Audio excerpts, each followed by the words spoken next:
Hello बच्चों, चलिए प्रश्न को पढ़ते हैं। दिए गए कथनों को पढ़ें तथा सही विकल्प चुनें। कथन एक, ब्रायोफाइट्स पादप जगत के उभयचर होते हैं। और कथन दो है, ये मिट्टी में रहते हैं लेकिन लैंगिक प्रजनन के लिए जल पर निर्भर होते हैं। पहला विकल्प दिया गया है यहाँ पर, कथन एक व दो दोनों सही हैं। कथन एक गलत तथा कथन दो सही है। तीसरा है कथन एक सही तथा कथन दो गलत है।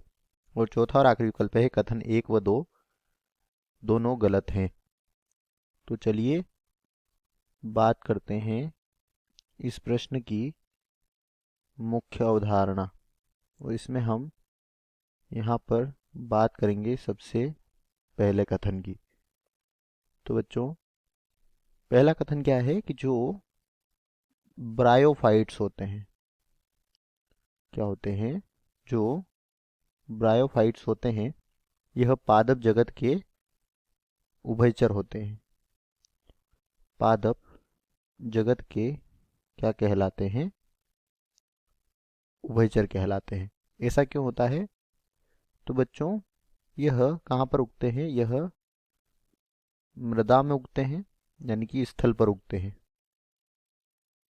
यह मृदा में, ठीक से लिख लेते हैं, क्या होते हैं? उगते हैं।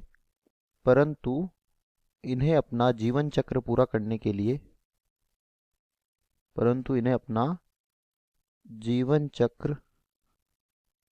पूरा करने के लिए क्या होती है?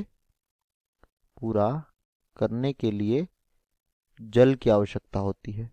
और इस कारण ही इन्हें क्या कहा जाता है? पादप जगत के उभयचर कहते हैं।